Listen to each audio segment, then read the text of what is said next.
Good evening. I'm Gina Roberts, Voter Education Director for the Citizens Clean Elections Commission. As Arizona's official voter education agency, Clean Elections is proud to sponsor these debates. Our mission is to ensure that you have the opportunity to hear directly from the candidates, ask questions about the issues that impact your life, and head to the polls with confidence. To make sure your voice is heard, please keep these upcoming deadlines in mind. October 5th, voter registration deadline. October 7th, early voting begins, and November 3rd, General Election Day. If you're watching this debate live, we want to hear from you. You can submit a question for the candidates at any time using one of the following methods. Email debates@kc-a.com, text 480-769-9511, phone 480-937-1253. Thank you for joining us and for staying engaged in our democracy. For more resources to help you prepare for the November 3rd general election, please visit our website at azcleanelections.gov. Enjoy the debate. Good evening and welcome to the Arizona Citizens Clean Elections Debate for Legislative District 3. I'm Hank Stevenson, founder of the Arizona Agenda, a daily newsletter about politics and policy here in Arizona. I've been writing about Arizona politics for almost 20 years, and I'll be your moderator tonight. Tonight, we're going to hear from candidates running for 2 state House seats and 1 state Senate seat in Legislative District 3. We'll start by talking with the House candidates, then take a short break and bring in the Senate candidates.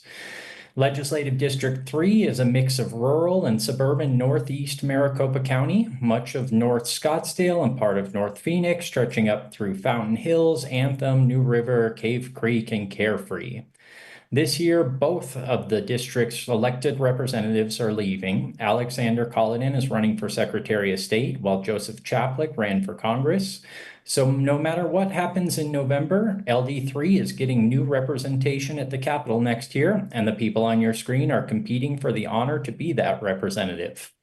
Here's how tonight's debate will go. We'll do 90 seconds of opening statements from each of the candidates, then a few minutes getting to know these candidates as people. Then we'll dive into the core issues facing the district and the state. Then we'll ask about how they'd vote on a real ballot measure that's on the November ballot. And we'll finish with 90-second closing statements. Let's let our candidates introduce themselves. Candidates, thank you so much for being here. We'll do the quick opening statements. The order was set by random draw, and the prompt is simple. Tell voters who you are and why you're running. Cody, you're up first. Thank you, Hank, and thank you to the Republicans in District 3 for nominating myself and George Califf through the primary. My name is Cody Rime. I was appointed to the House in March of this year to replace Representative Chaplick, who resigned to run for Congress. It was an honor to serve Legislative District 3 for that short time. Prior to that, I was running for this seat, and I still am. And because I have 4 kids that need this state to be prosperous for when they become adults, so that they can start their own businesses or work for prospering businesses. And we are currently not going down that path right now. And so it's my goal to preserve and protect the water for this state, our law enforcement, support them, and support our small businesses in this district and this state. We have a lot of small businesses, restaurants, construction businesses, which one of them I am in our district. And it's my goal to get the government out of their way, limited government, and let them decide how to run and operate their business. Let them keep more of their hard-earned money so that they can reinvest into their business or their family or their homes, and just all over reduce the size of government in our state. Awesome. Thanks, Cody. George, you're up next. Hi, my name is George Califf. I'm grateful to be here tonight and grateful, as Cody mentioned, to have been nominated as one of the 2 Republican nominees for State House and Legislative District 3. For folks that have followed this campaign for any amount of time, you've heard me talk a lot about my faith as a Christian that guides what I do and what I believe, and I look forward to talking about that tonight. I'm a proud husband to my wife, Brianna, and a father to our 3 sons, and that's the reason why I decided to stand up and run for office. I've spent my career as a small business owner in Arizona fighting for our values, fighting for the issues that common sense Arizonans believe in. And I felt like we've been taken off track by Governor Hobbs. And we are very grateful that we have the majorities in the House and Senate as Republicans, common sense majorities that support things like no tax on tips and cutting taxes and making life more affordable. It's a key part of what I want to work on. That support common sense, support of law enforcement and making sure our communities are safe and that our families are able to prosper. And that parents are in charge of their children when it comes to healthcare and education decisions. Of course, that we secure our water future, something that's not just important to the state of Arizona, but critically important to the Northeast Valley and so many parts of Legislative District 3. And we need to ensure that we root out this waste, fraud, abuse, and corruption that we have seen, unfortunately, in the state of Arizona. And I'm confident that alongside Cody in the state House and with our counterparts in the state Senate and with future Governor Andy Biggs on the 9th floor, that we can get the job done. And I'm proud and look forward to earning your vote. Earning the votes of Republicans, Democrats, and independents, regardless of your political background. Common sense policies are believed in by the vast majority of Arizonans, regardless of political party. And we look forward to debating those tonight and hitting the ground running the second Monday of January in our new legislative session. Thank you. Thank you. Rick, you're up next. Well, thank you for having me. Thank you, Hank Stevenson, for moderating, and the Arizona Clean Elections for hosting. I'm keeping my introduction short. As you all know, the opening of a debate is typically a sales pitch. I'm not going to do that. I'm Rick Spargo. I'm a citizen, a business owner, a husband, father of 4, and a candidate for those Arizona State House because I believe deeply in this country and the promise of the American dream. I founded it and spent the last 37 years running a successful business. I've lived in Arizona for 4 decades, and I've lived in the district for 20 years. I want to bring common sense back to and balance back to the Capitol and represent everybody in LD3. I'm running because I'm concerned about where we're headed as a district and as a state, and I'm not interested in sitting on the sidelines. It's not my style. I'm more of a jump in the booth, both feet first type of person. Too many Arizona families are probably being priced out of the American dream. Housing, healthcare, education, basic necessities that are becoming harder to afford. I'm running because families are being squeezed by rising costs. Our future water requires serious leadership, and our schools need investment. Thank you. Thank you, Rick. And Julie, you get the last word. Thank you. Thank you, Hank, and thank you, Clean Elections Commission, for hosting this debate. I'm Julie Gable, and I've called this district home for 25 years. This is where my husband and I raised our 2 daughters, and it's where we chose to build our lives. We both have served in multiple nonprofits. I'm proud to say I currently serve on the board of the Arizona Humane Society and the Phoenix Zoo. I've spent my career solving tough problems. I started at Accenture, and then I went on to own and lead 2 companies right here in this district, companies that employed hundreds of our neighbors. Most recently, I was CEO of a healthcare company where I saw firsthand how government decisions impact real people's lives, their health, their families, their jobs. Now I'm ready to bring that experience home. I will fight to make healthcare work better for all of us, to secure Arizona's water future, to hold big tech accountable, and to make sure that every student in Arizona has access to excellent education. I'm running as a clean elections candidate. That means I don't take any monies from PACs or corporations. So when I'm in the legislature, I will only be accountable to you, the constituents. I'm not a career politician. I'm a problem solver. I'm your neighbor. And I'm running to bring an independent, pragmatic voice to the state legislature, one that will put the people ahead of politics. Thank you very much. All right.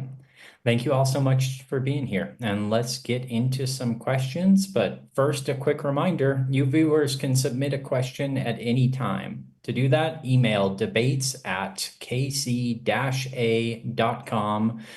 Text them into 480-769-9511 or call 480-937-1253. Okay, this next segment is about who you are, not necessarily your policy positions, but what shaped you and who you'd be if in office.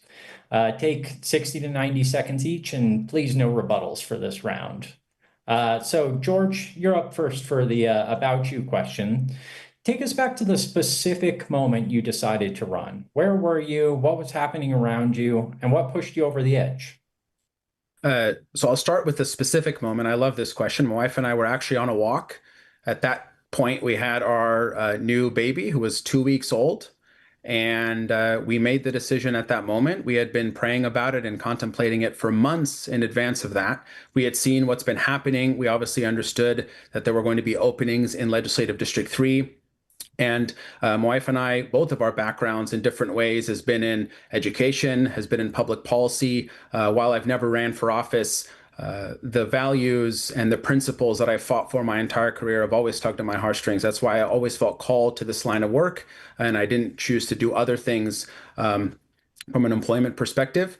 I just felt like there needed to be an ability to communicate common sense principles. We've heard that word said a lot of times before. To me, common sense and common sense principles means that we know what Arizonans believe in. We know what District 3 wants and the kind of representatives that they want. And there's a way to deliver that message, and there's a way that turns people off. And I am a big proponent of answering tough questions, asking tough questions, engaging with people, even on things that maybe we don't disagree, that we don't agree on. And that's really a big part of the reason why I ran. And that did also coincide very closely with the unfortunate assassination of Charlie Kirk, someone who has meant a lot, not just to myself, but to hundreds of thousands of Arizonans and people around this nation and in the world.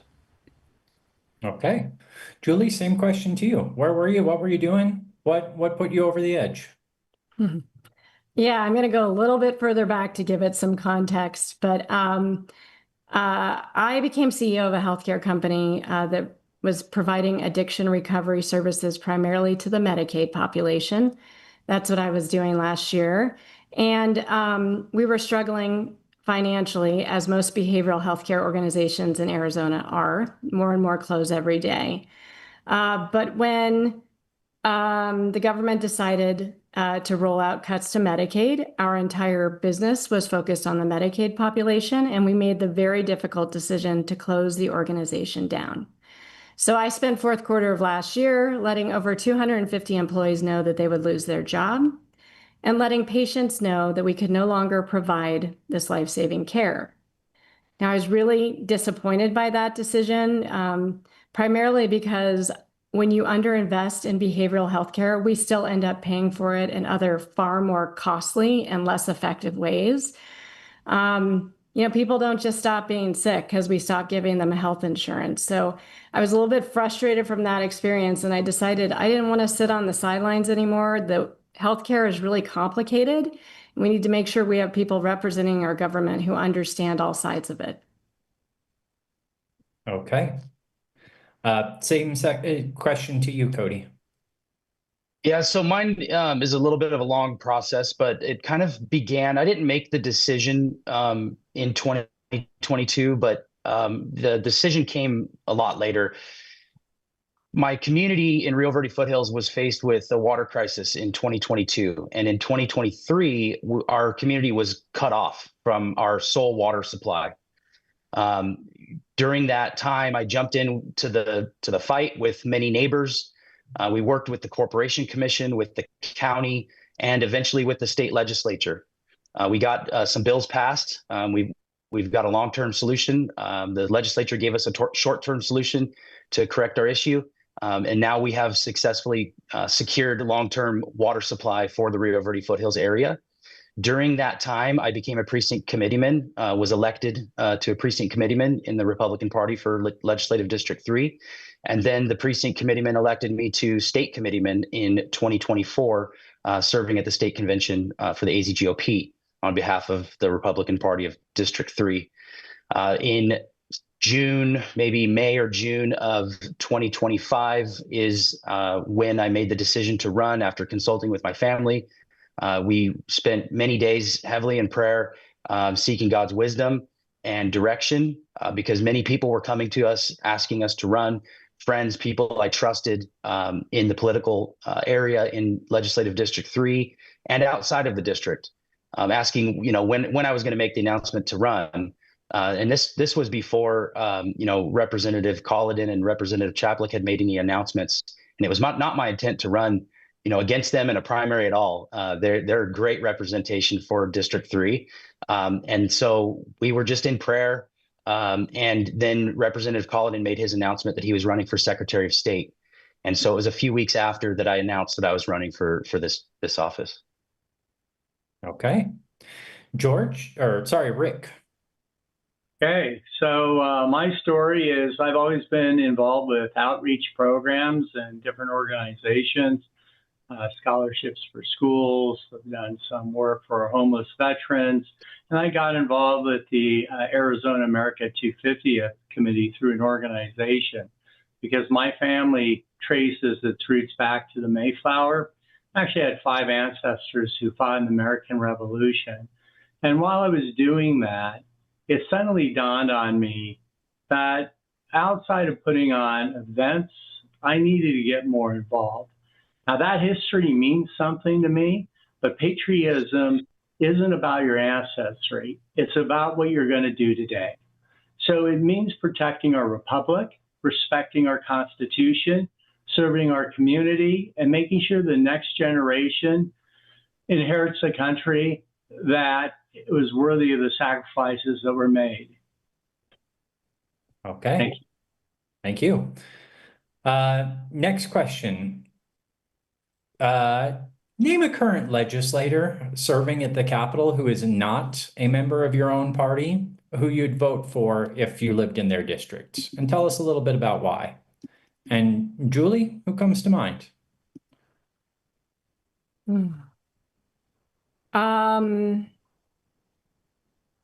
I would say Senator Shauna Bullock. The reason I would say that is because I'm sure there's plenty of things that we don't agree on. But I sit on the board of the Arizona Humane Society, and she was instrumental in championing a bill through the legislature that was signed into law by Governor Hobbs called Jerry's Law. And Jerry's Law is named after a very sweet chocolate lab that was rescued from a horrific animal cruelty case. And because of that law, companion animals have much stronger protections in our state. And I would have been proud to work across the aisle with her on that. Okay. Same question to you, Rick. Anyone from the opposite party you'd actually vote for? The opposite party. None come to mind, very frankly. Okay. Let's see. Cody, can you name a Democrat who you would vote for?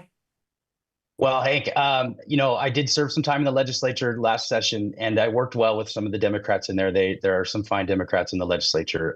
We didn't agree on everything all the time, but there was a few things that we did agree on, and we worked together. However, to those people that I did work with, I apologize in advance, but if I was in your district, I would work as hard as I possibly could to elect a fellow Republican in your district. Just to round it out, who did you work with at the Capitol? What Democrats, even if you wouldn't vote for them, come to mind as I can work with them? I worked well with Representative Alma Hernandez. She was very level-headed, easy to work with, has common sense. We worked well together on the Salt River Horse bill that I ran last session. Now, that's not saying I would vote for a Democrat. As I said, I would work as hard as I possibly could to help elect a Republican in that district if I lived outside of LD3. Fair enough. George, anyone you would vote for, or even let's lower the bar to could work with?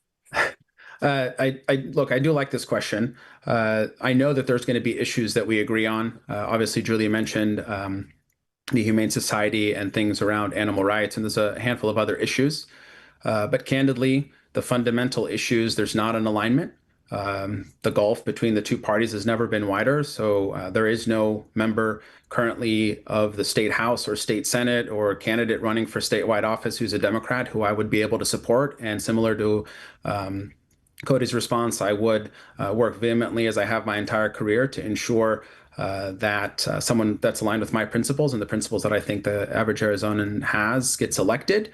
But I am confident that I will be able to, as I have done in my career, be able to work with folks just because they have a D next to the name and I have an R next to my name, being able to converse, treat everyone with the dignity and value that God made them in. That's an easy thing to do. But support and vote for them, I would be unable to do so. Okay. All right, let's move on to some core questions here. These are the questions that voters in the district told us they care about most. And we've already hit on one of these, so let's just stick with water a little bit. I want to provide a little setup here. A couple of years ago, 3 years ago, Scottsdale shut off the water for water hauling that kept Rio Verde foothills alive. And hundreds of households in this district had to find out the hard way that their homes were built with no assured water supply. Cody, why don't we start with you since you have lived this pretty intimately, but should Arizona start to require a proven 100-year water supply before any new subdivision breaks ground in the unincorporated parts of the district, even if that means fewer homes get built and the ones that do cost more? That, to my knowledge, that currently is the law. Any homes, any subdivision where there is 6 or more homes, they're required to obtain an assured water supply and prove the supply that they're getting it from is going to be around for 100 years. What happened in Rio Verde foothills was a little different. We had builders come in that were building wildcat subdivisions. So they would build 4 or 5 at a time on one side of the street. And then they would move down a couple blocks and build 3 or 4 or 5. And they would come back to the other street that they had, just built 5 at the year or 2 prior, and they would build 5 more. And so they were skirting the law that's already in place. We don't need any more laws pertaining to that. If we all just followed the law, then we would be in a much better place right now. And Rio Verde foothills probably would not have entered the issue that we did in 2023. Okay, George, same thing. How do we avoid future Rio Verde foothills? Yeah, I mean, obviously, Rio Verde, unfortunately for the residents in that part of our district, they put this issue on the map, as Cody mentioned, with wildcat subdivisions. Look, for anyone who's in an active management area, which a good chunk of the state is, but mostly it's in more of the urban, suburban environments, or the part that would be considered rural, but that would be close enough to Maricopa and Pima County and places like that. There's a lot of debate at the state capitol around AMAs, and should we have more? How do we manage? Obviously, rural Arizona, the reason why there is that wildcat subdivision carve out is because that's not feasible for certain parts of the state. But to Cody's point, we have those laws on the books. Those are things that I think should be followed closely. There's obviously quite a bit from a water perspective that we have to work on, namely for big parts of Legislative District 3, which is the Colorado River negotiations, which obviously the record of decision came out last week from the federal government. But I do think there's a lot more attention on those types of subdivisions being built. And I know that there's always discussion about changes to that law, but those changes have to be managed delicately because, again, there's a reason why there's a bit of a carve out. But obviously, the intent of the law is not that you create 5 homes at a time and essentially create a subdivision without creating a subdivision. We know that that's not the intent, and builders should know that as well. And now that there's a limelight on it, we need to work, all of us as leaders in our state and our community, to ensure we don't ever have that issue again. Okay. Democrats, do you think the state legislature adequately solved this issue? And Julie, let's go to you.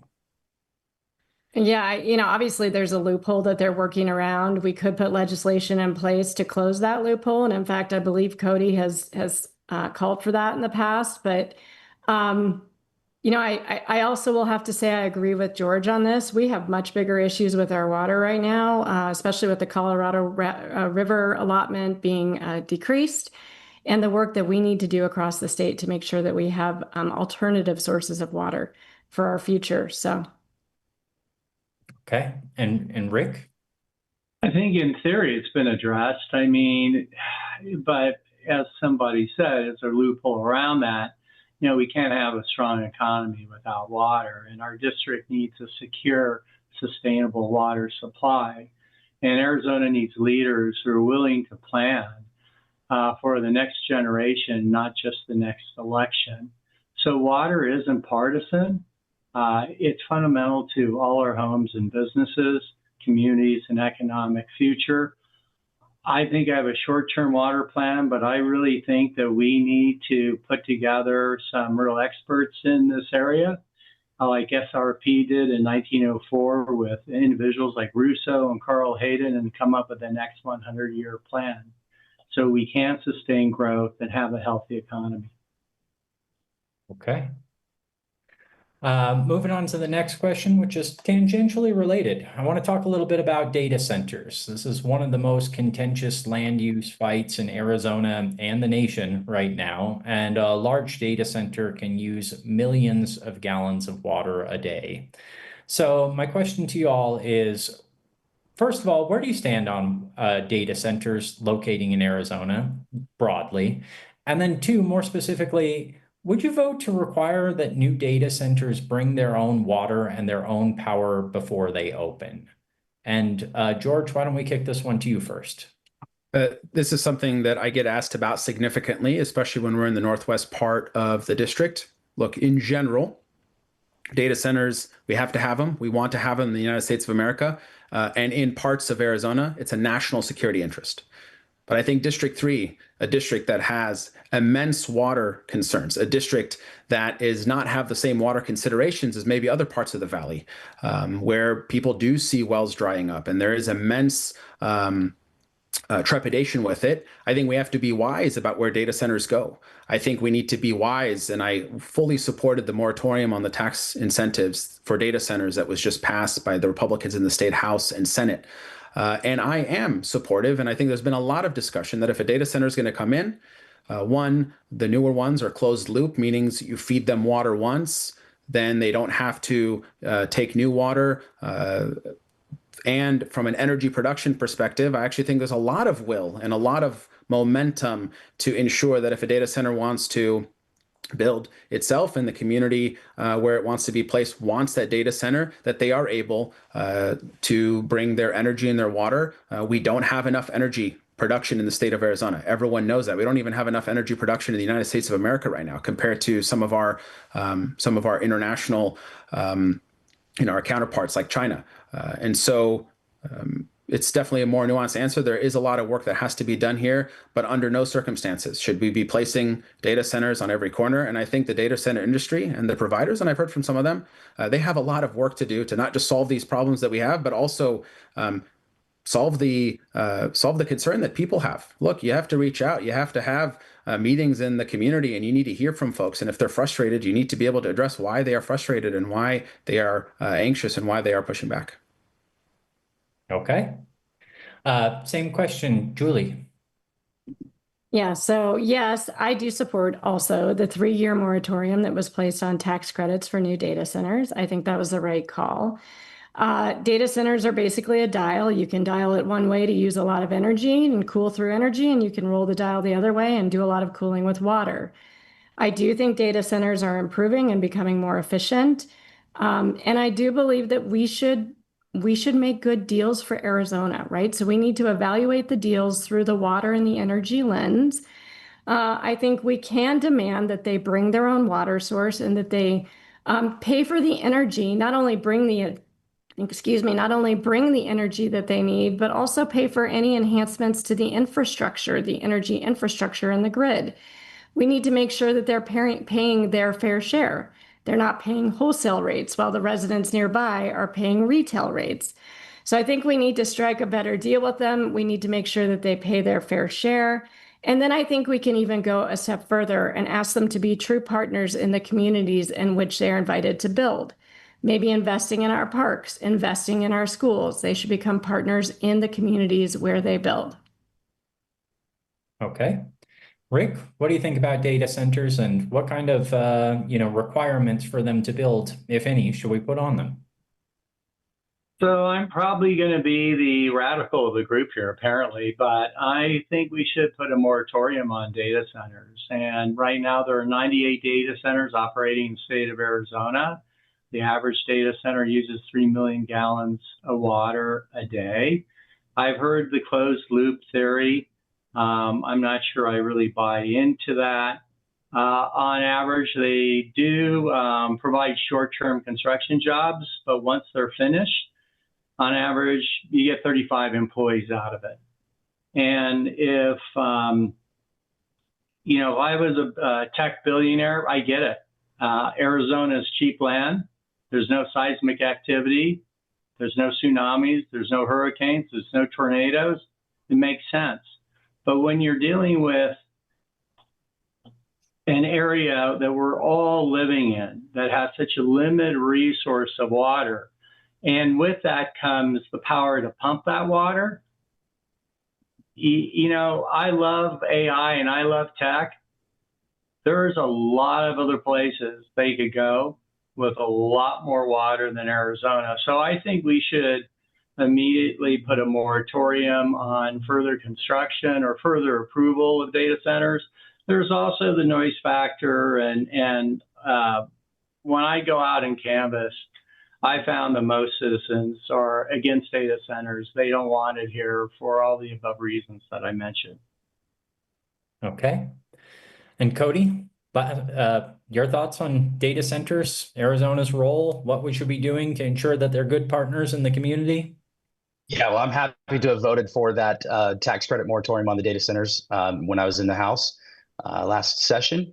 I do think that we can utilize the data centers as a bet to the state. And I say that what I mean is we can negotiate for water. We could negotiate for extra power. If we can open the door to allow the data centers to create their own electricity, generate their own electricity, on-site generation, and any excess can be sold back to APS or SRP, back into the grid, and allow the cost of electricity for the residents of Arizona to decrease, that would be a huge win. Also, the industry is always improving, and this is the beauty of the free market and capitalism. These data centers and the builders know, the designers know that there's a water issue in Arizona, so they are creating closed loop systems. I've seen, on paper how the systems work, and infographics, everything like that. They use propylene glycol coupled with refrigerant to help cool, the components in the data center. So they're essentially moving away from water. So the concern that data centers may utilize, excess water is being taken care of by the free market and the industry. I'm not a proponent of putting data centers in the middle of neighborhoods. So don't take what I'm saying as I'm saying I would support that. I would not support that. They have their place. They should be set aside in industrial areas, not in neighborhoods, not near schools or parks. There's processes within the county and within the state and cities for permitting for those reasons, for proper placement. Okay. Thank you all so much. Let's move on to school vouchers. Arizona's Empowerment Scholarship Program now costs the state close to $1 billion a year. And the Auditor General has repeatedly documented spending that the state just can't account for. So I want to ask each of you, name one specific guardrail you would vote for: a spending restriction, an income cap, an audit requirement, any kind of academic outcome standards, anything. Or alternatively, tell voters straight up that the right number of new guardrails is 0 and why you think that. And Julie, let's start with you this time. Sure. Yeah, I'd like to start off by just saying I support ESAs for the purpose that they were originally created. I support school choice, and I believe that our public schools cannot meet the needs of every child. So I do support that. I think to the point that you brought up, Hank, it is a program that was initially estimated when we passed universal vouchers in 2022. The state budget office estimated it would cost $33 million that year. It came in at 600. We're now a few years in and we're over $1 billion. So something is clearly out of bounds on this program, and it definitely needs us to take a very close look. In any regular business situation, this would be a glaring red light. In terms of limitations I would support, I have heard the stories about expenses being reimbursed for Disneyland and Rolex watches and lingerie. Of course, if there's fraud, waste, and abuse in the program, we need to root that out and we need to shut it down. Okay. Rick, to you next. I think with ESAs, and I absolutely agree with Julie on, I believe in what they were first utilized for is a very noble type of way to spend that money. I think the first thing that we should do with ESAs is really go after the corruption and the waste. I think there was 20,000 cases of corruption in the ESA system last year. We should be going after those individuals to reduce costs for ESAs and then take a hard look at putting on guardrails and oversight so those type of things don't happen and saves the state money. Overall, the hard reality is we have the most expensive ESA system in the entire country. $1 billion a year. It's beginning to close good public schools, and it's hurting the state budget. So let's start with corruption, and then we'll go from there. Okay.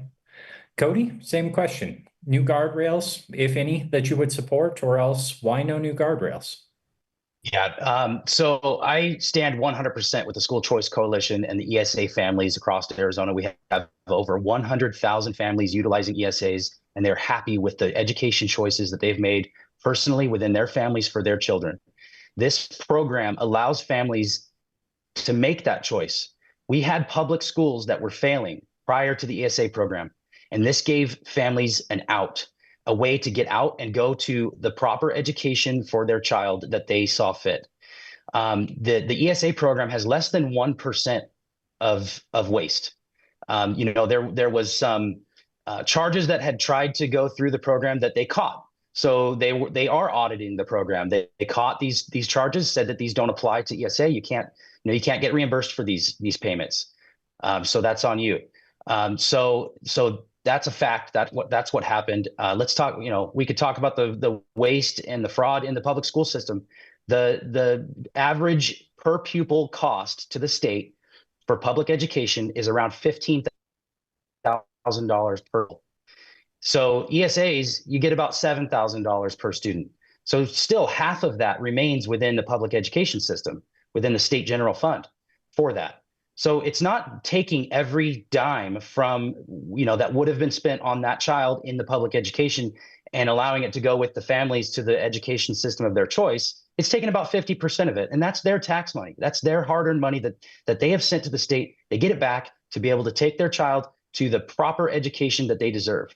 And so I fully support the ESA program and the School Choice Coalition and all of the families that utilize ESAs. And I hope that more join the ESA program and continue to bolster the program and grow its numbers. Okay. And George, same question. Any new guardrails you'd support? And if not? Thank you, Hank, for this question. K-12 education is going to be a big focus of mine. I desire to sit on the committee, and it is because of this issue. I have spent the better part of the last 10 years of my career advocating for empowerment scholarship accounts, and not just advocating for them here in the state of Arizona, but advocating for them around the country. I did also want to clarify for folks that are listening, the word voucher, and I'm not trying to accuse anyone of this on this call, but the word voucher is often used as a derogatory term for these programs, and I want to make clear the difference between a voucher and an ESA. A voucher, which some states have, are dollars that go directly to a school on behalf of that child, and it is only for private school education. States like Indiana, Wisconsin, Ohio, and others have a voucher program. We have an empowerment scholarship account program, meaning the dollars go to an account for the parents to use.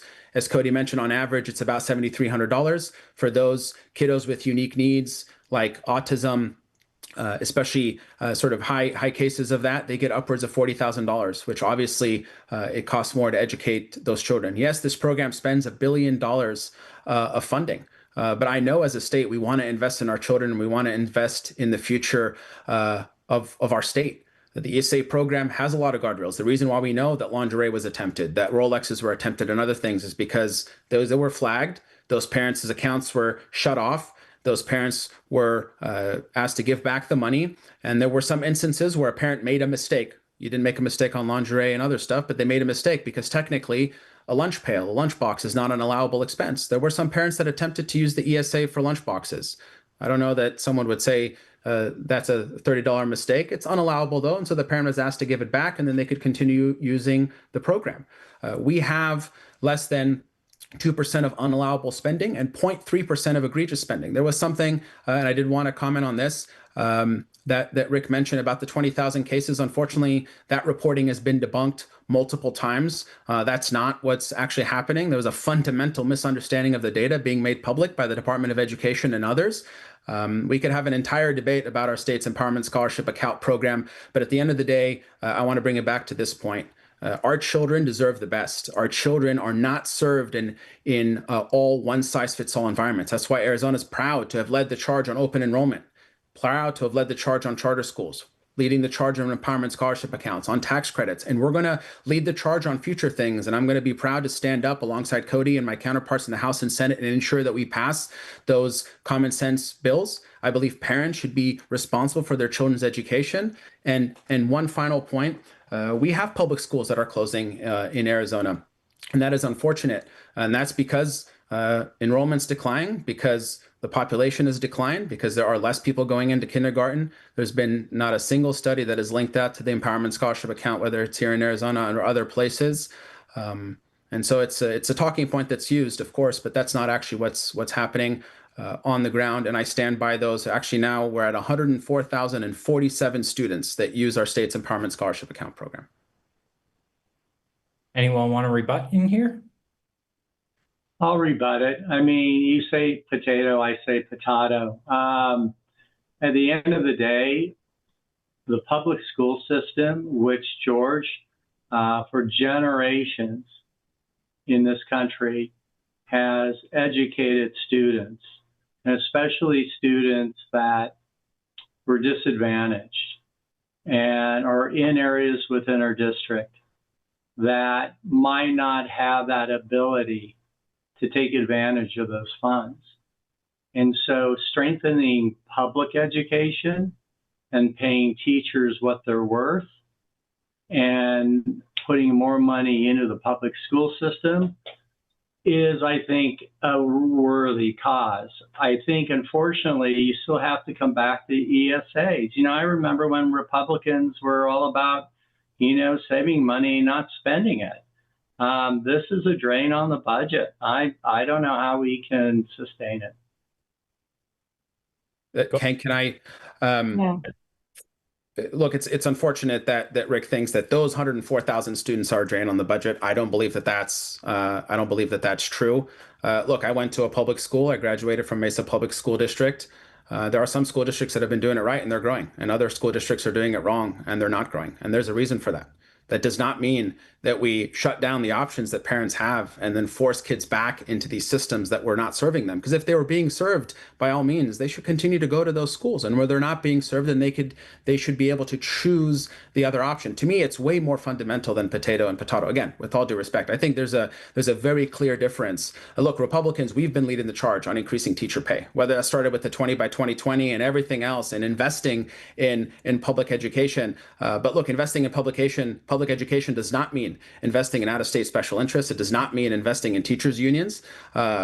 We know that in many school districts around the state, I know, Hank, I'm slightly off of on ESAs, but on K-12 education, they're not spending anywhere near 50% of their budget in a classroom. That is egregious to me. And we've seen the reports that have come out that talked about the misspending and the spending on superintendent, or this magnificent, huge football facility that was being built out in the West Valley, or these school districts that had to be bailed out. Look, I think our kids are worth investing in. And one of the ways that we invested them is to ensure that parents have an ability to send their children where they best see fit, and most importantly, where their children are best served, not in the place that we force them to be only because that is their only option. And I will end on this. That's why I also believe, to your point, Rick, of, okay, well, the ESA is at $7,300. How do you get to a school maybe that's at 10,000? I do support being able to stack our tax credit with our Empowerment Scholarship Account. We also have the federal tax credit. I would urge Arizona to opt in to the federal scholarship tax credit. Those dollars could be able to use aside. Look, my heart is for any student, regardless of background, to be able to attend the school that they best see fit. And I'm confident we can get there through these school choice programs. And just for the record, I'm not against parents' choice of where they should educate their children. Yeah, and I would like to also just add, I'm sorry, but I would like to also add that over 70% of the students in this state are educated in our public schools. And George just said that he's such a proponent of the public schools, but in the same breath, he sounds very anxious to shut them down. And I have to say, if he says that Republicans in the legislature currently are leading the charge on public education and supporting it, I don't see where that is true. I don't understand why Prop 123 was not put on the ballot for this election. That's how we fund our schools, is out of our state land trust. And so I'm just a little confused by George's answer there. And I will also say, I support school choice. I am a parent who has used charter schools and public schools to educate my children. I support ESAs for the purpose they are intended. But I'm just concerned because I'm not sure that George is truly supportive of public schools, because I didn't hear anything in what he said that sounded like that was the case. George, since Yes. that was directed at you, a very quick final. Republicans, to be clear, have led the charge on ensuring that our teachers are invested in. And then many school districts and teachers unions decided that was not the way that they wanted to invest in our teachers. Proposition 123 wasn't needed, as the Republican majorities very clearly know. It's being paid out of our general election fund. I do not support it being put back. We have been able to fund at the levels that we have been. Look, my support of public schools, my support of charter schools, my support of homeschooling and private schools is not about those systems. My support is for the parents. And you are right, there's a lot of parents that utilize the public schools and public education as their method of educating their students, and they will continue to do so. And we will continue to lead on ensuring that parents are the ones that are in charge, that their children are supported, regardless of the system that they're in. Absolutely. Parents are in charge, and there's value in all of those different school choices. And the endowment of the State Land Trust was created to fund our schools. Okay. You're right, George, that we could have an entire debate on just ESAs and especially public education, but we are running short on time, so I want to keep this moving. And in that case, let's move on to the explain your vote portion of this debate, because this ties in very nicely with what we were just talking about. I want to know how each of you would vote and a little bit about your thinking when it comes to Proposition 320. And that's the one that would require large school districts to spend at least 60% of their operating budget on direct classroom instruction. We're talking teachers, material, instruction, or else they'd face a penalty and lose state funding. Take a minute each and tell me how you plan to vote on this and kind of your thought process on it. And Cody, why don't you kick this off first? Yeah, well, I was happy to vote on this when it was up for vote in the House as a ballot referral from the legislature. So I've already voted for it once in one way, and I plan to vote for it again when it's on my ballot in November. This is necessary because many school districts in Arizona are not spending the majority of their funds on the classroom where it belongs, where it needs to be spent, on teachers' pay, on classroom supplies, books, literature. Teachers. I can speak about Cave Creek School District. That's the school district that I live in. The average teacher makes about $35,000 to $40,000 a year, and if they have a doctorate, they may make $55,000 a year. That's not a livable wage right now, especially for a teacher in Arizona. Many teachers having to get part-time jobs through the summer, to pay their bills. Teachers get into teaching because they love to teach. They love to instruct kids, and we should pay them accordingly. This ballot referral will do that. It'll direct more funds, 60%, to the classroom where the instruction happens and where kids are learning. Too much is eaten up by the facilities, the maintenance on the buildings. Sometimes there's AC units replaced when they could have been repaired rather than replaced. And contractors get large sums of money to do that.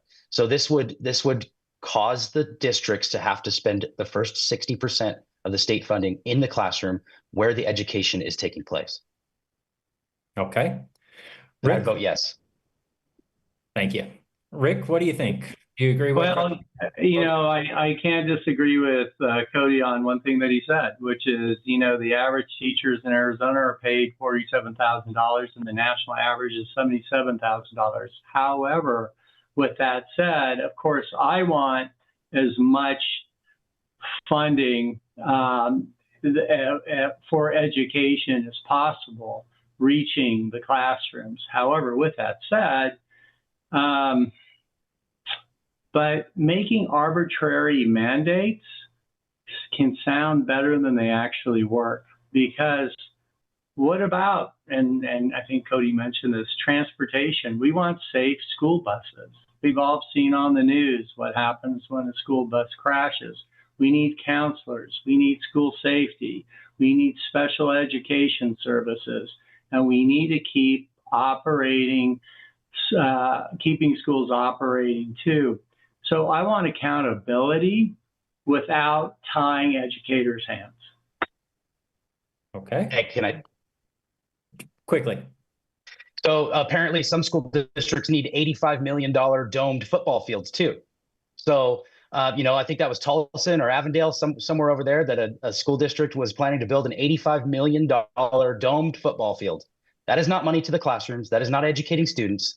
That's a domed football field for a school district. And I agree with you on that. That's why there needs to be accountability, whether it's ESA or public school funding. And this ballot referral will do that. Again, I think, mandates don't always work out like you hope. Okay, George, how are you going to vote on this one? I'll be a yes vote, and let me explain why. It's actually unfortunate that the legislature had to step in this way. It shouldn't be our job to be telling school districts how to spend their money. But the problem is they're not spending it wisely.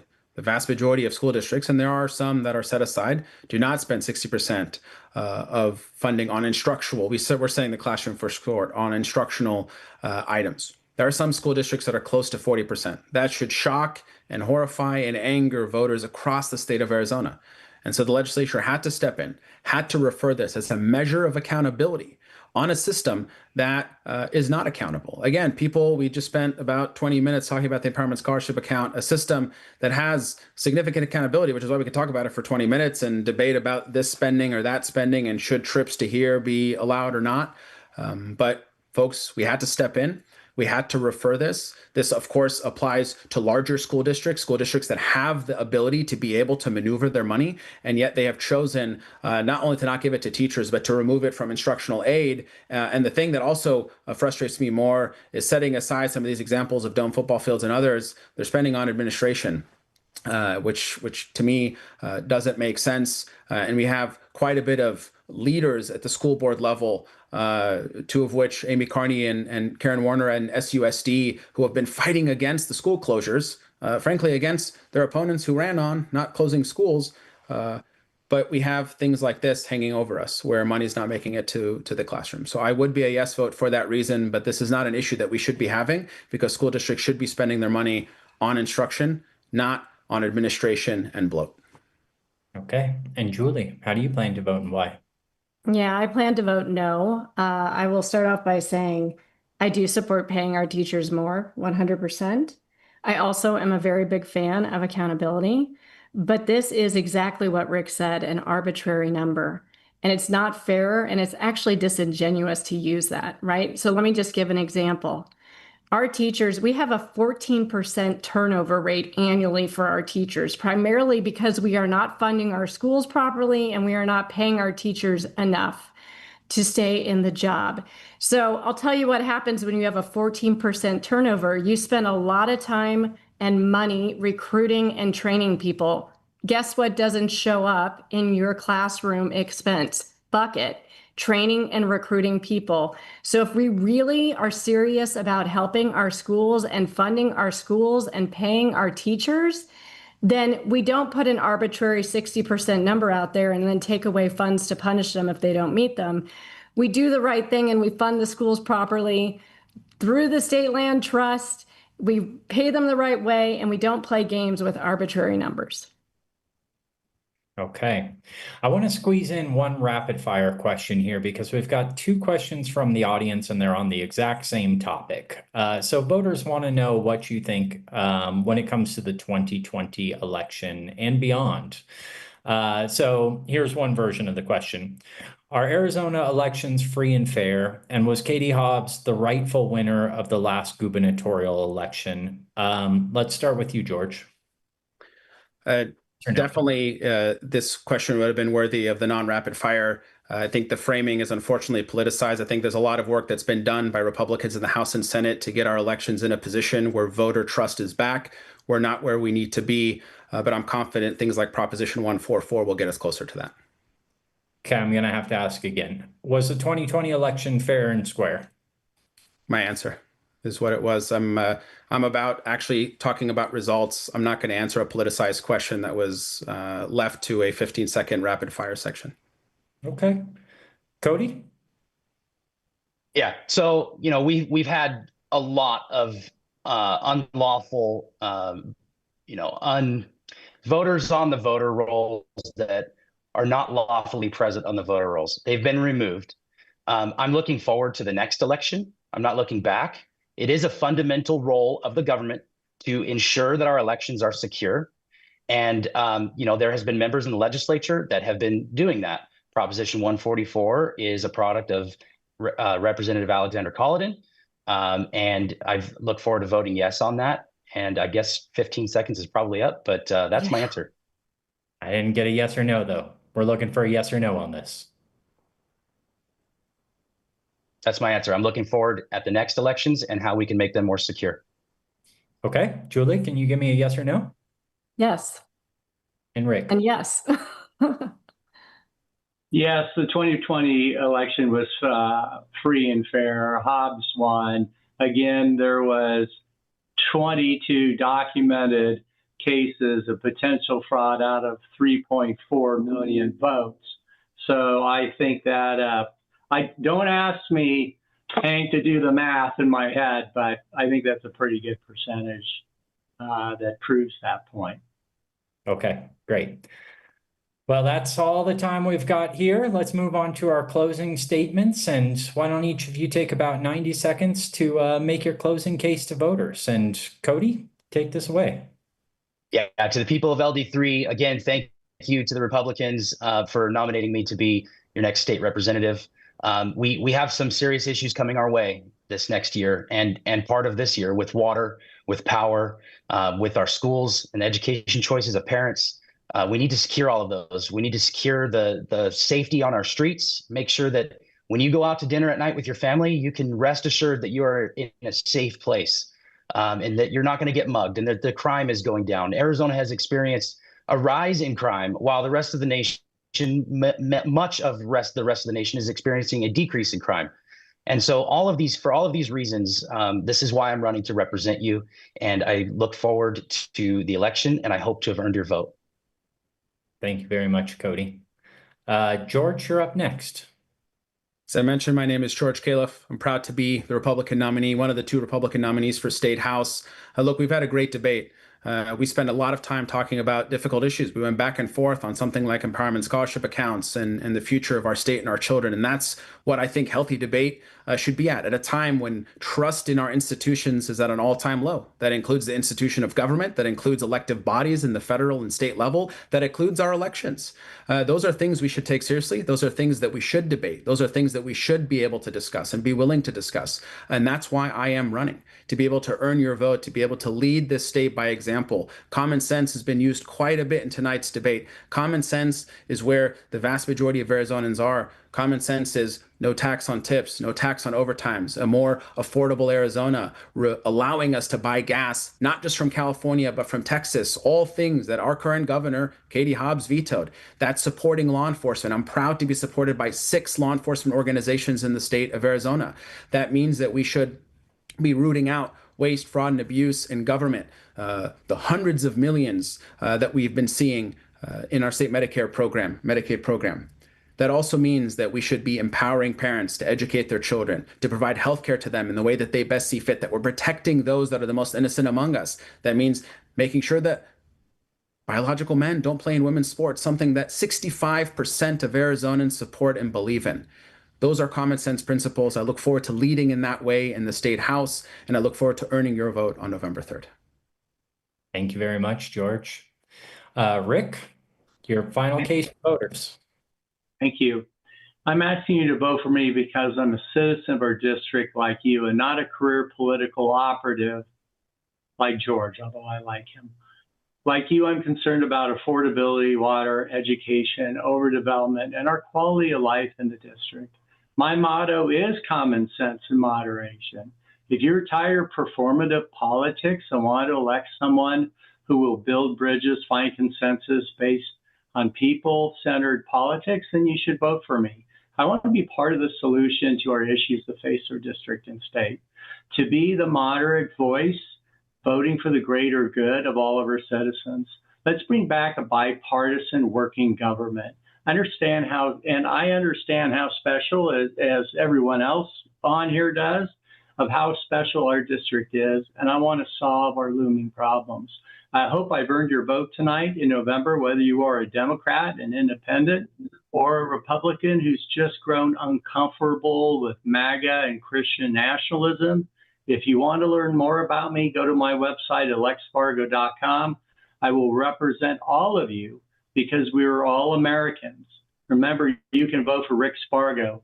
Thank you for listening to me tonight. Thank you for being here, Rick. And Julie, take us home. Thank you. So this campaign has reminded me that politics at its very best is not actually about politics. It's about people. It's about the families who call this community home, the schools our children attend, the water that we all rely upon, and the future that we should be building together. And that's why I believe we can disagree without being divided, why we can have different perspectives and still come together to solve problems. That's how I've approached every challenge in my career. I listen to understand, I find common ground, roll up my sleeves, and I get the job done. I'm not running to be a career politician. I'm running because I love this community. I believe Arizona can do better. We are facing some big and complex problems.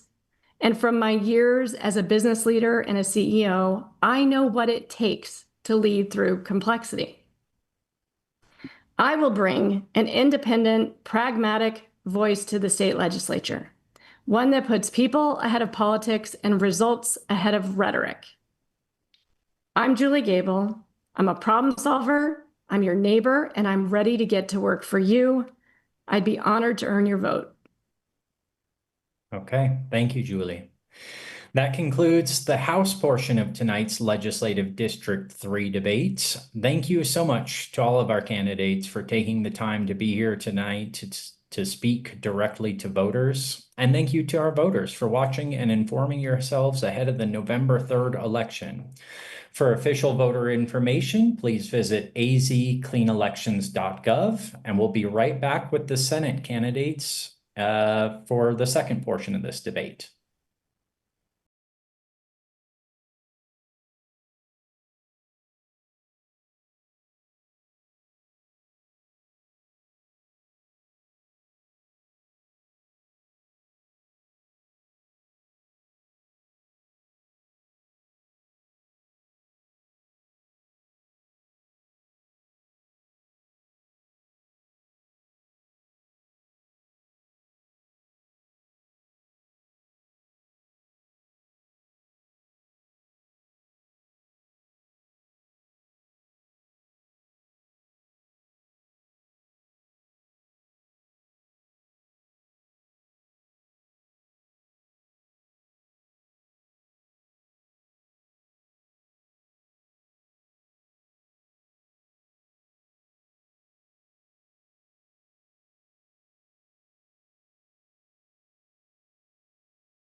Welcome back to the Arizona Citizens Clean Elections Debate for Legislative District 3. I'm Hank Stevenson with the Arizona Agenda, and this round we've got the two candidates running for the district Senate seat. Same format, 90-second opening, a few questions about who they are as a person, core issues, a ballot measure, and closing statements. So let's just jump into this, fellas. Jeff, take a minute to tell the voters who you are and why you're running. All right. Thank you, Hank. Thank you, Clean Elections Commission, for putting on these debates. Thank you, Senator Kavanaugh, for participating in this, and thank you to everybody watching. My name is Jeff Fortney. I am a 27-year resident of Cave Creek, Arizona, and I'm also been a special education teacher for 22 years.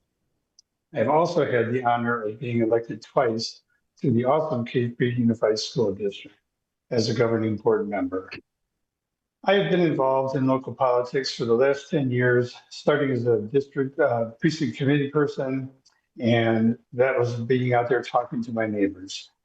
I have been involved in many different issues over the years and a lot of different candidate campaigns, always out there knocking on doors to have those important face-to-face conversations where you are imparting information and you're also getting back information. You're getting the thoughts and the concerns of the constituents.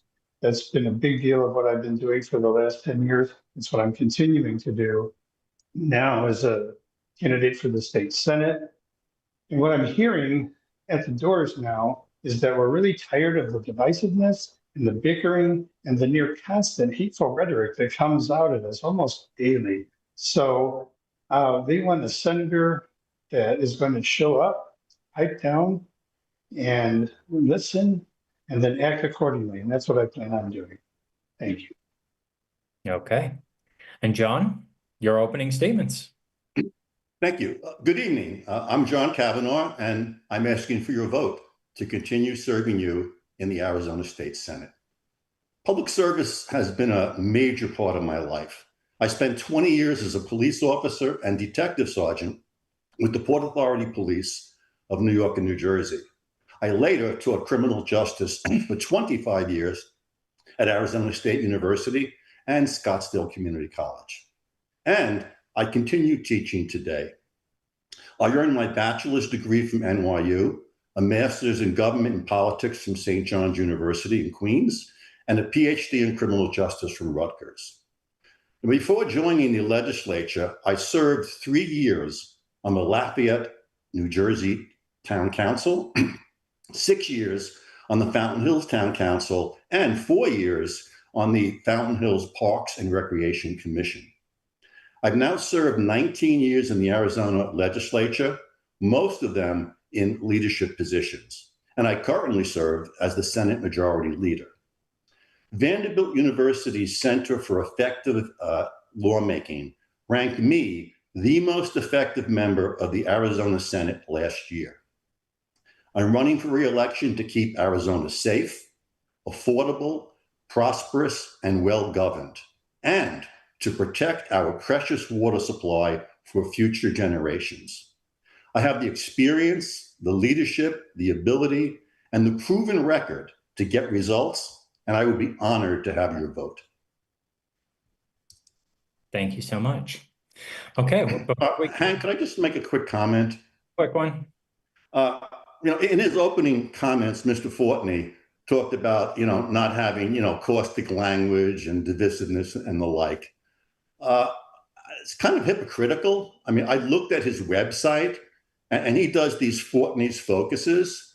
His Fortney focus number 2 said that Republicans are boogeymen and terrorists who try to anger, frighten, and misinform their bases to generate controversy and divisiveness.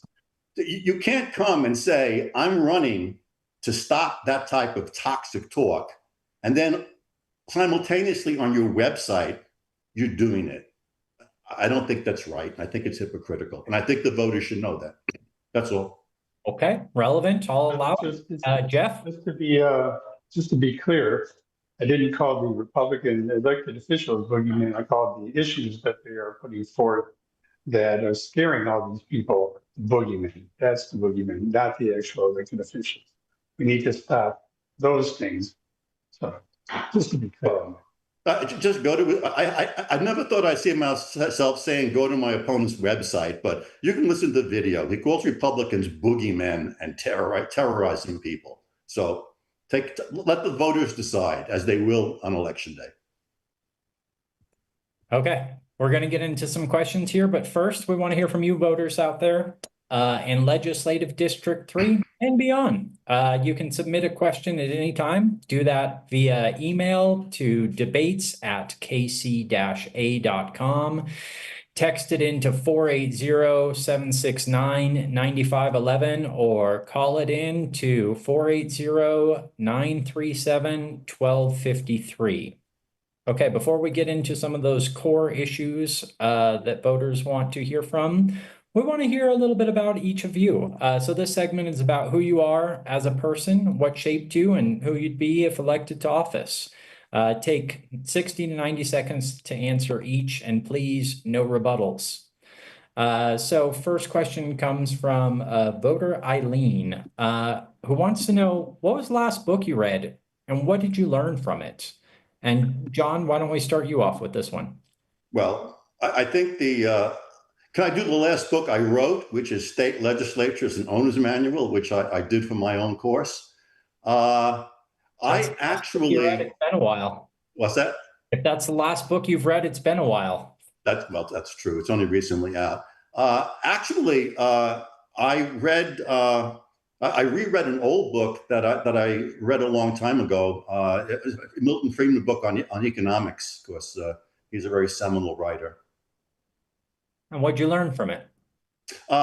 Free market economics, how there has to be some controls on the free market, but basically it's far superior to government intervention and meddling, because very often special interests try to tilt the free market the wrong way, and even well-meaning people who don't really understand what they're doing can cause disastrous results.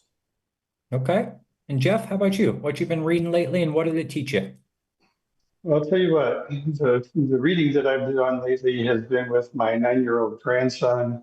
And the last one that we did was a Roald Dahl book called The Fantastic Mr. Fox. What I learned from that is he is a great, my son and grandson is a great picker of books. And I have really been impressed with how well he is reading. He's in the 2nd grade and he is doing an amazing job reading. So I have learned that, again, when you have good public school teachers and you have good instruction, you get good results. I feel like this guy in his reading. Okay. Next question. Bipartisanship is easy to promise and hard to practice. Both of you have spent some period of your life in public service, so I want you to walk us through one specific time in the last year or so where you personally did the harder thing and worked with somebody from the opposite party to get something done. And Jeff, why don't we kick this one to you first? All right. Well, I've been on the school board in Chief Creek for the last 6 years, and that board is split basically 3 Republicans, 2 Democrats. Of course, it's supposed to be nonpartisan, but that's how that is. And pretty much every decision that we do, we talk through, all 5 of us, and we work through those differences directly so that we can come to the best solution for our children. And that has been anything over spending about who we're hiring as our superintendent, unfortunately closing schools, lots of different things that we've had to come to, but we have to do it together, and we've been doing it together. So it's something that I've been doing for the last 6 years. Okay, John, same question.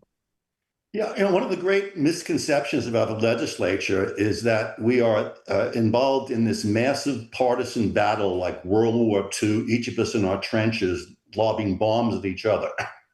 In reality, the partisan bills, which get a lot of publicity, right, they're the tip of the iceberg. The overwhelming majority of bills that get passed have broad support on both sides because they're just good government bills that either are good to do or need to be done.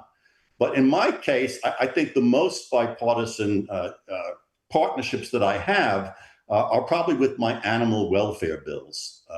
I passed over 30 animal welfare bills in my 20 years of legislature, more than anybody else. In fact, I've been awarded Legislator of the Year 3 times by the Humane Society of the U.S.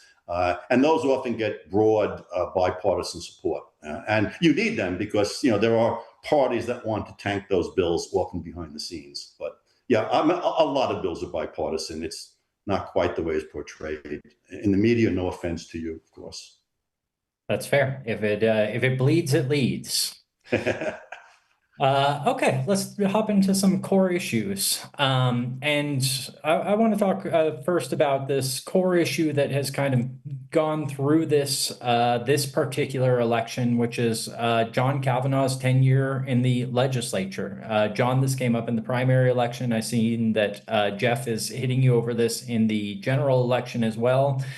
So a little bit of context, you were first elected to the legislature in 2006. Voters have passed term limits, expecting some amount of turnover of their politicians. Our term limits are kind of narrowly tailored to serving in the House or serving in the Senate consecutively. You've bounced between the two, allowing you to continue serving.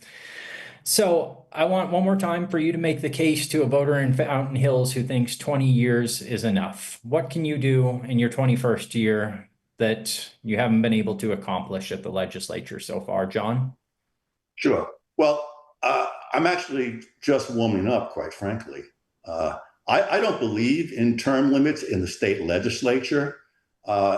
People support them because they think the state legislature is like the Congress, where after you've been there for 5 or 6 terms, you have this massive seniority where you can kill bills and judgeships and appointments. That is not the case in the Arizona legislature and most legislatures. In my 3rd year, which is my 2nd term, I was the House Appropriations Chair, and people who were there far longer had no chairmanships. It's not based on seniority that rules. So you don't really need to have term limits to stop gridlock and deadlock. What term limits do is they throw experienced legislators out. Legislators who know how to craft bills, legislators who build bridges across the aisle, legislators who've seen bad bills before and know that they shouldn't be run again, experienced legislators. And what happens when you throw out the experienced legislators? Well, there's an information vacuum that is filled mostly by lobbyists that don't always have the public's good intentions at heart, filled by staff members, right, because they have more knowledge, and not legislators. And that's bad. And that's why I oppose them. But I am subjected to term limits. Every 2 years, the voters can throw me out. That's term limits. That's accountability. And when you put term limits in, you deny the voters the right to vote for somebody who they may want to keep in office. And what is the result of my being here for 20 years? The fact that I have a master's degree in government and a large amount of experience in local government, all while I was employed full time as either a police officer or college professor. I'm not a career politician. I have experience. And as I said in my intro, last year, Vanderbilt University voted me the most effective legislator because I know how to do the job. And I get bills from everybody. I meet with everybody. So I think I'm a good legislator, and I'd like to stay until the people disagree. Okay. Jeff, part of your campaign critique of Kavanaugh has been that he's been there too long. But let's set the years aside for a minute and tell voters how specifically you would govern differently than their current senator. How would I say that? How would you govern differently? What would you do as opposed to John? Well, it really starts with going out and talking to the voters. I've been doing that for a long time. I'm doing that right now. I've talked to thousands and thousands of voters just in the last few months. And so that means I'm hearing what's important to them.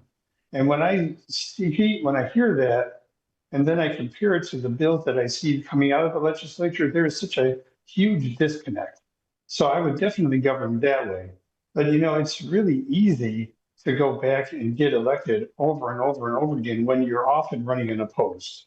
So it's not as tough as it is when you have no opponent. So I think that kind of changes it a little bit. But the simple fact is, I'm knocking on doors of Republicans and independents that have lived in his district for a long time, and a lot of them don't even know who he is. And they definitely say they've never been to his door. I'm the first person that's ever come to their door. I will continue doing that after I get elected in November. I'll go out to those same doors to talk to these people some more. If I may reply, Very quickly. I knock on plenty of doors, and I've been doing it for 20 years. I go to all sorts of community meetings. I write columns. I go to community events. I go in community parades. And as Hank, you can attest to, I am probably the most accessible legislator to the media. If you took out your cell phone, Hank, I'm sure you have my private cell phone number in there. And when you call, I answer your questions. I'm on more media shows communicating my views to my constituents than any other legislator that I know. So I get around and I communicate, and I've always done that. And I have a policy. I meet with anybody who wants to meet me, even if they're outside my district, even if they're far left groups, and you can ask all of them. They all get either a phone call or an in-person meeting if they want, because knowledge is power. And I want to know what everybody thinks. And that's the way I legislate.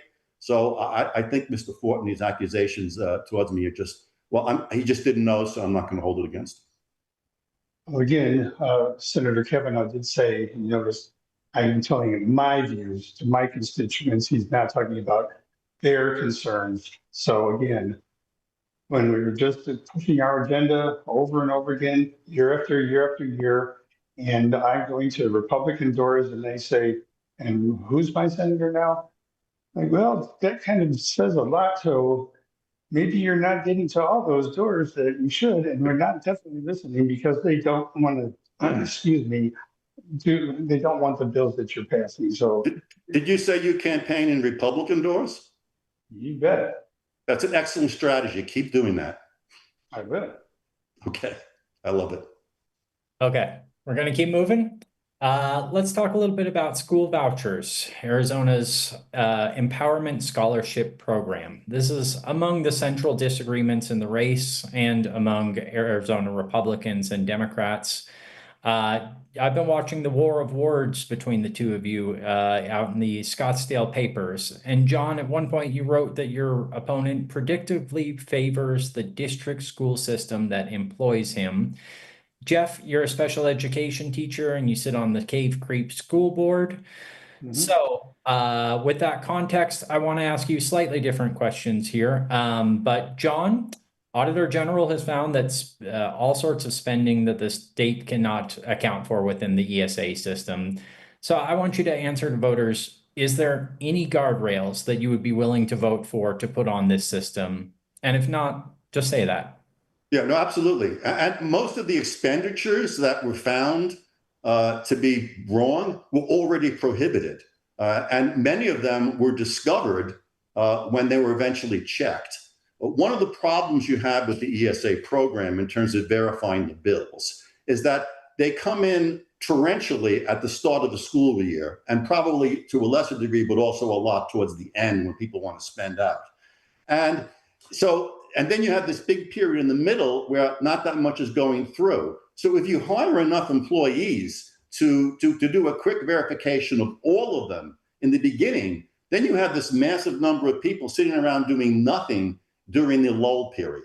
So the state did what a lot of organizations do, and that is they immediately check high-cost vouchers, but the lesser ones they hold off on, and then when the torrent goes away and the people are freed up, they check them and claw them back when they can. We didn't have enough people doing that, and I'm very glad to hear that the Department of Education has hired more people to do that. So hopefully we won't have a repeat of that, because nobody should scan the system. And if somebody did it purposely, then they should be banned from getting vouchers or even criminally prosecuted if it's something outrageous. So, John, just to be clear, I didn't hear any new regulations on this program, only that we should hire more people to enforce the current regulations. Is that? Well, if you can tell me what products that are not appropriate are currently legal, I'd be more than happy to regulate them out. Okay. But Jeff? I'm not aware of any. You know, I think they're all illegal and they were caught eventually. But it was a manpower problem or a person power problem. Okay. Jeff, kind of different question, same topic to you. North Scottsdale, Cave Creek, Fountain Hills, your district has some of the highest ESA usages in the state. And a lot of families watching tonight have kids on a voucher. So I want you to be specific with them. Would you vote to repeal universal ESAs and go back to those previous eligibility limits? And if yes, what do you say to parents in the district who do rely on a voucher to get their kid the best education possible? Well, you know, as a special education teacher, I've actually worked to help families find the best alternative, the best education for their children, even when our schools couldn't do that. So that's been an important part of this whole thing from the beginning. And those initial ESAs for the special needs children, those should definitely stay intact. And those are the ones that you hear about mostly. When we've been down at the Capitol and when they were talking about this back in 2018, when there was Prop 305 was going through, it was the families with the kids with special needs that were the most affected by this and the most passionate about it. So I would definitely want to keep that. The other ones, there definitely needs to be some guardrails because it's just kind of, there's so many things that are not being accounted for. And what I heard from, I was able to listen to the last debate and hear, they've always been talking about the money. And that's important. Yes, the Department of Education was so overworked that even the Auditor General was able to let Senator Kavanaugh know that they wouldn't be able to just sit there playing video games. But what's really important too is that there are no measures on what is being taught. And that, as a teacher, concerns me greatly. So I would definitely want some guardrails there. We've actually had people looking into purchasing flat earth curriculum. That's not okay. You need to know what the kids are being taught. You need to know how well they're learning it. And there needs to be some measures that are the same things that my school, and I'm not a district employee by the way, or for a nice little public charter school, that we have to put our kids through so that we can see how well they're learning. Those guardrails are not in place and they should be. Okay. Hank, if I may. Hold on real quick. I want to follow up first. Sure. Jeff, I don't know if I got an answer to, would you vote to repeal universal ESAs? Was that a yes? Yes. Okay. And what do you say to parents in your district? The original agreement, the people in my district, some of the folks in my district are among the wealthiest zip codes in our state. And they have been sending their kids to private schools for the entire time that they've been teaching or been in school. In 2022, now they started getting $7,000, $10,000 coupons to continue sending their kids to those private schools. Some of these kids, we have over about 1,000 kids that live within the Cave Creek School District that are out on ESA vouchers. And probably most of them have never set foot in our schools. But now we're paying them all this money to continue doing it. I don't think that's right. If I may. Go ahead. Thank you. So if I may understand this, so we originally had disabled kids, right? Those are the originals. Then we added military family kids. Then we added kids in failing schools. Then we went universal. So based on what you just said, statewide, you would keep disabled kids on, which is fine. And other than that, you would let all of them stay except for the wealthy families in our district. But all the other kids, get to stay who aren't wealthy. Jeff, is that No, fair? that's not what I said. I said, Who are you taking off? Because it sounds like you're taking off everybody except disabled kids. You're throwing out the kids in failing schools. You're throwing out the military family kids. So who's going out and who's staying in? the families with special needs, military families are good. The ones for the failing schools, if we are propping our schools and we're funding our schools properly in the first place, they probably wouldn't be failing. So we can definitely take care of that. That's the same thing that Paul Boyer did back a few years ago, where he was trying to make it a civil rights issue. Those poor kids that have to go to those awful neighborhood schools. Well, if the legislature would fund those schools properly in the first place, they wouldn't be failing. And again, 90%, between 75 and 90% of our families want to go to the public schools, and they should be able to do that, and those schools should be funded properly. So to be clear, you're going to allow failing school students to stay on vouchers until the schools are no longer failing. John, we're going to move on. All right, he's very evasive. And I think my question was geared to rolling back universal, which I think implies that we're going back to the previous rules, not the initial program. I think he's answered where he stands on that. We got to keep this moving. Okay. Every candidate in America is running on affordability, but most of the levers that they talk about aren't pullable from the state capitol. So I want each of you to name one thing that the Arizona legislature can do that will actually help a family in Scottsdale feel like their monthly budget is not getting constantly squeezed. And John, why don't you kick this one off? Sure, cut taxes. I mean, if you want to put more money into people's pockets, then you don't take the money out. And we've got the personal income tax, individual income tax down at 2.5%. I think over the next 4 years, because I think the economy is going to do well, we can get rid of the personal income tax completely. That's affordability. Okay. Bringing that income tax to zero, huh? And Jeff, what's your plan for affordability? I think bringing the income tax down to zero is a really dangerous thing when your general fund is already really low. So I don't think that's a good idea at all. But definitely we need to continue looking at the housing situation. We have way too many factors that are bumping up the prices of housing in Arizona. Renters and people that are buying their houses, they can't afford to stay there. And so that's definitely something that needs to be done. There's things that we've tried to put in place, but they haven't really done quite enough yet. And so I think we need to continue working on that, keeping these corporate entities from coming in and buying up all kinds of houses. So that would be the main thing I'd want, because like in our district, up in LD3 and Cave Creek, the average price of a starter home is like $1.4 million.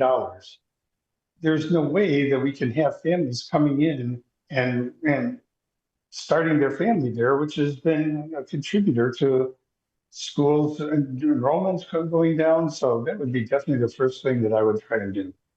Okay, and a follow-up to that, Jeff, I heard a lot about housing, and the only real policy prescription I heard in that was that there are too many kind of institutional investors owning homes. So would you vote to cap the number of homes that an institutional investor can own in Arizona, or what do we do exactly?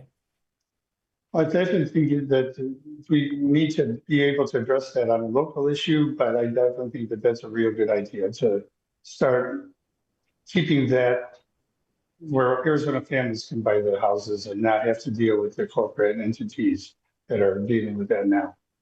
Yes. Okay. May I comment? Yep. Jump on in. Thank you. Mr. Fortney's answer solves the problem for virtually nobody. I mean, we already have over 100,000 built housing permits ready to go. They're not being built.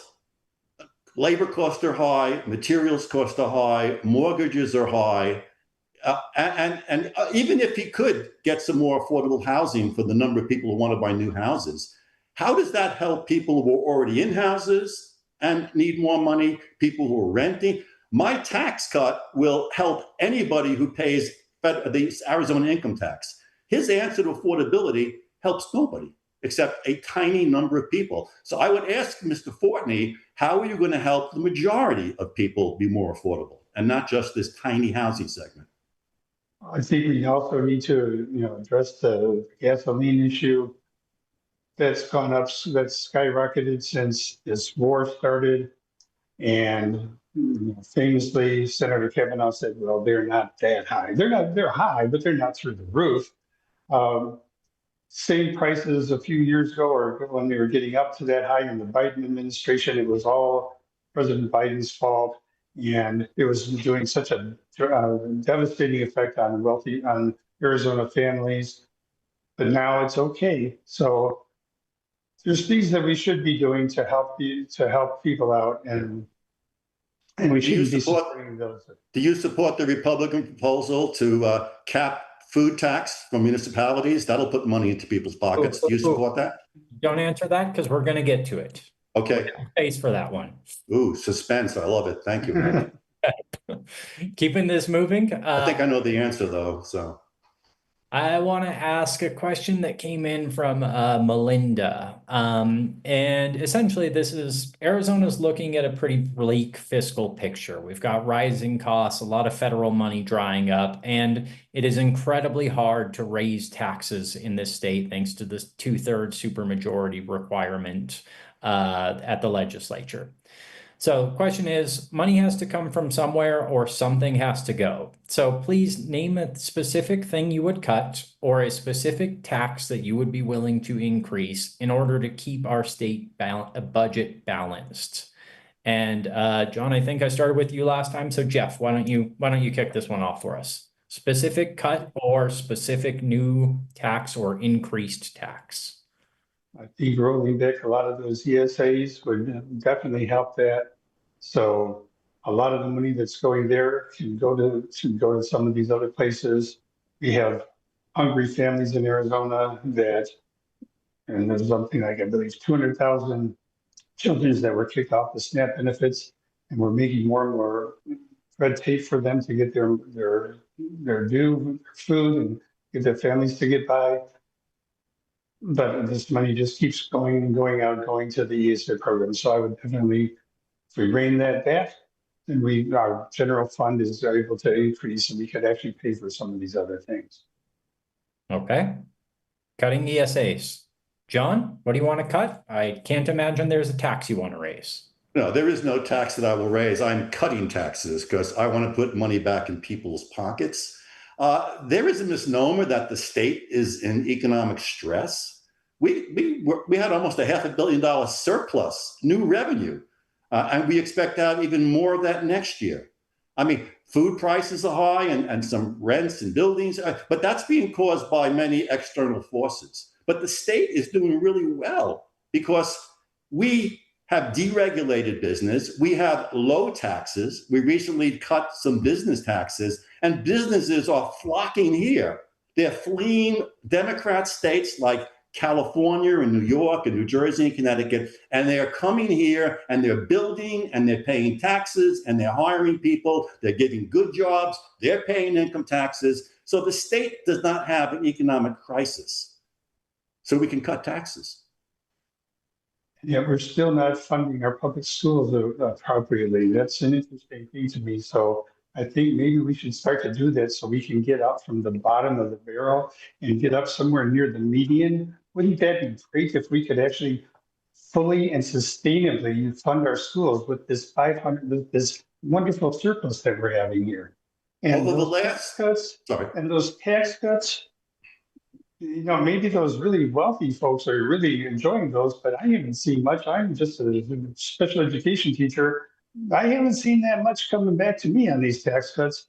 When we finally get it towards the middle class getting tax cuts, then we can talk, as we did a little bit in the last budget. But before that, why do you think people are, going against these tax cuts all the time? Because they're not cutting the taxes for the proper people. And until we start doing that, then we might not have a problem. It's very difficult to cut taxes, income tax for low-income people because low-income people don't pay income tax. So how do you cut income tax when people aren't it doesn't kick in for, until the wages get reasonably high. So that's why, you can't cut the low income taxes. They don't pay the tax. But listen, on school spending, over the last 10 years, total school K-12 spending has increased 64%. That's pretty good increase. The average teacher's salary in Arizona is about $64,000.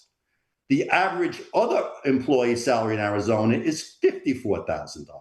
The teachers work 9 months a year, and the $54,000 Joe Schmo or Josephine Schmo, right, works 12 months a year. So I think we have done a good job funding education, and I think teachers are reasonably paid. I wouldn't mind raising their pay a little bit more.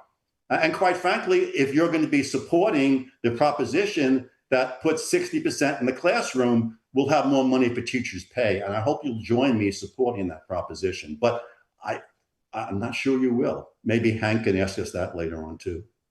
We're getting close to time here with all these rebuttals. All right, are we good to move on from this one? Yes. Okay. I want to ask a little bit about, well, let's just dive into this. John, you've sponsored more legislation on bathrooms, pronouns, transgender athletes than anyone at the Capitol, and most of that has been vetoed. We're going to see a version of that on our ballot this year. But I wanted to ask you to explain to voters why you allocate so much of your time to this issue. Sure. Well, first of all, I do a lot of bills, but a lot of them are repeats. Like I'll run it as a regular bill and the governor will veto it. And then I might come back in a milder form and she vetoes it. And then I put it as a ballot referral. So there aren't a large number, but they all focus on 3 basic areas, right? And it's all based upon my sincerely held belief that there are 2 biological sexes and that they're different, that basic human instinct of privacy dictates that a biological male who identifies as a female, a transgender female, right? That biological male should not be in the school shower naked, standing next to a terrified freshman co-ed. Nor should that naked male be in the locker room changing or even in the bathroom. I also think that males have a physical advantage with testosterone, that reducing testosterone or increasing estrogen doesn't go away. You can't decrease the muscle size, the muscle mass, the body size. I think it is unfair to girls to have biological males who are transgendered compete against them in sports. It steals their scholarships.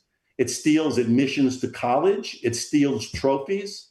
I think that's bad. And in some sports where there's contact, like volleyball, they can get really hurt seriously.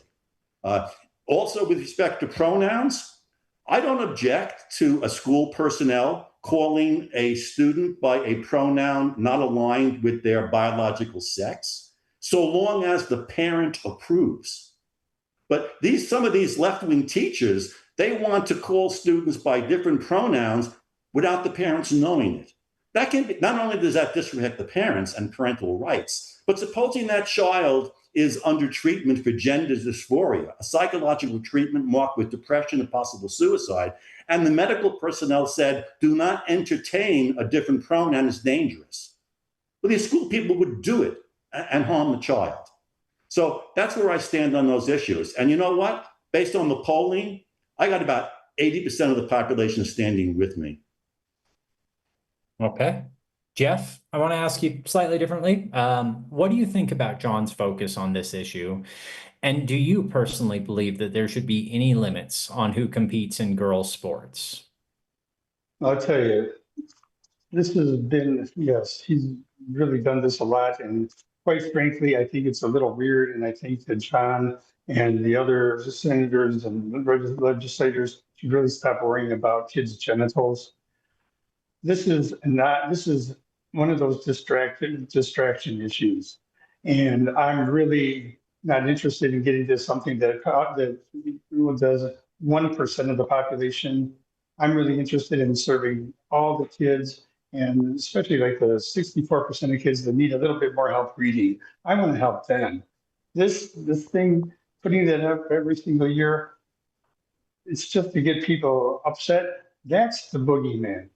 Getting people all upset about this transgenderism. That's the boogeyman, not John himself. I don't think he's a boogeyman, but You like that putting this word? out there, putting that out there and making sure that it gets amplified and amplified and amplified, and all of a sudden it becomes this huge thing when it's not. It's a distraction. It's a distraction. I'm interested in solving real problems, not these manufactured ones. Okay. And the second portion of that question was, do you believe there should be any limits on who competes in girls' sports? I think that the AIA has things in place to solve it, to address that. So I'm good with them doing what they need to do to solve those problems. And again, it's 1% of the population, and I'm thinking less than a half a dozen kids in our state. So let the people that are supposed to be solving that problem and addressing it like the AIA take care of it, and then there's no issue. Hank, can I just ask one quick question? Because I've been debating this on local TV, local radio, national TV, national radio for years. And there's one question that the other side will never answer. They always deflect or evade. And that is, are you concerned for the freshman high school co-ed who's in a school shower naked, having to stand next to a biological male who identifies as female who's also naked? Do you see a problem with that? I see it not being a problem. I see it not being an issue. I'm seeing this whole thing being about, are we trying to protect those teenage girls? And I'm so glad that you want to protect those teenage girls. I wish you would be so kind to protect them and let those Epstein files be let loose instead of calling it a nothing burger. Then those are actual predators that have actually done harm to teenage girls. And that's okay. Those things we don't want to go to, we don't want to talk about. But this thing that's a non-thing. No, for the record, this is important. For the record, I have never said that a transgender female is a danger to regular females. They are usually rather timid. I've never said that. My question was, what do you say to the 14-year-old girl who has to stand in the shower next to a naked male? What do you say? Do you have any sympathy? Do you have any empathy for what she might be feeling? Okay, we're going to keep this moving. Another non-answer. Thank you. Consistency, I love it. We are running out of time here. Okay. So I want to get to at least one quick explain your vote. This is about the Proposition 144. This is a complicated law, so I'm going to give it a very brief overview here. A legislative referral that would make an amendment to our state constitution dealing with how Arizonans vote, primarily voter ID for all voting methods, restrictions on foreign national contributions, and ballot tabulation at the polling place. Feel free to add in your favorite provision if you want. But I want to hear from each of you how you plan to vote on this. I think I can guess. So more importantly, tell us how you think about this issue. And Jeff, why don't you start us off here? I'll definitely vote no on this. Arizona has already had a voter ID law in the books forever, and that's not going away. This was just another way to eliminate mail-in voting. People in Arizona overwhelmingly love mail-in voting. No, this is a definite no.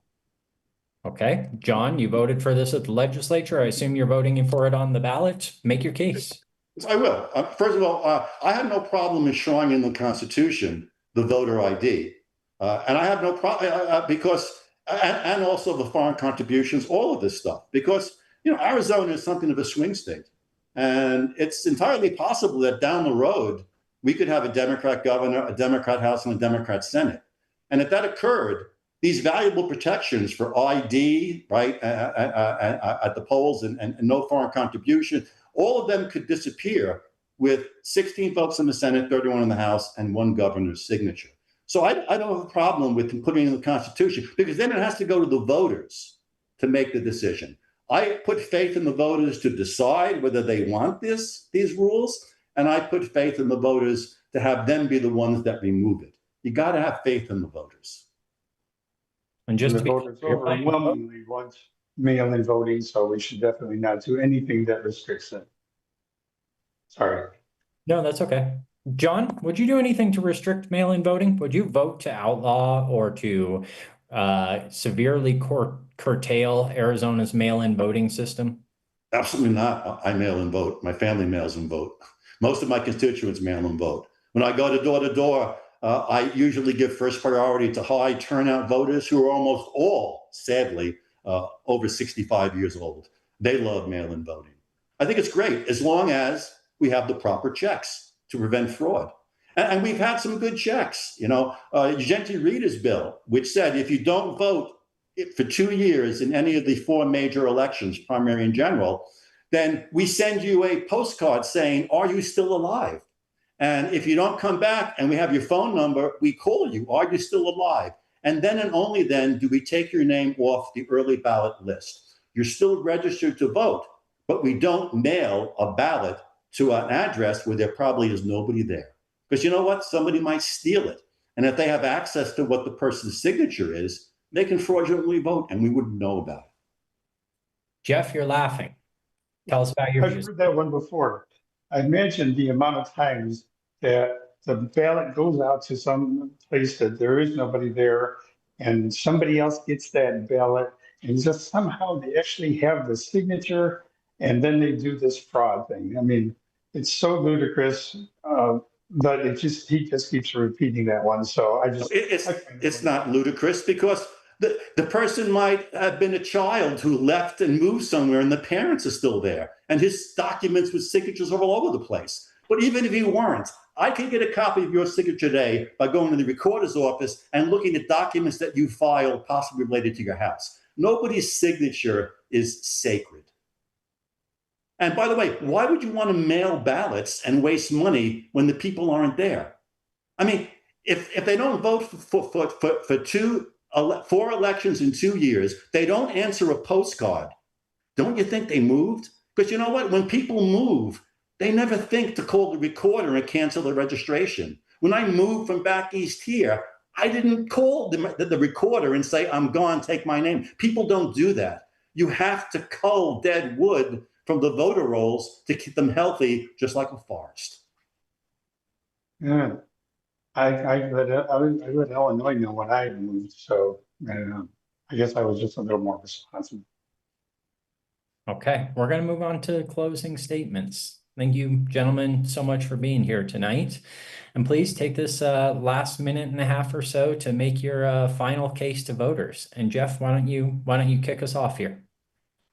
All right. Thank you again, Hank, for doing this, and to the Clean Elections Commission for doing these debates. And thank you, Senator Kavanaugh, again, for participating. I'm running. My name is Jeff Forney, and I'm running again because I have seen that disconnect. I'm talking to the voters, and I've seen the disconnect between what they're asking for and what the legislature has been doing. Legislature has been doing Republican bills for the last 60 years. Democrat bills hardly ever get through. So we need to adjust that. So as a special education teacher, I want to make public education a priority again. I want to make sure that Arizonans are able to afford those basic needs, the housing, the food, the child care. I want to make sure that the water issue, the very serious water issue, is addressed and addressed bipartisanly. And right now, we live in a state where the government, the legislature is willing to just kind of look aside at this amazing amount of fraud and waste that is going through the CSA system, and they refuse to investigate, they refuse to limit this. It's their sacred cow and it's untouchable. And I don't think anything should be untouchable. We should be able to talk about taking care of all these things. I want to make sure that, and at the same time, we are ignoring some of those really those families that really need support. Except for when we're giving more red tape for the families to get jump through to just get by. So I'm running because I want to change these priorities. I want to be part of that change, and I look forward to your vote. And again, my website is elect40.com. You can go out there and check and see. It's the issues, not the legislators that are the boogeyman. Thanks. Thank you, Jeff. And John, the final word. Thank you.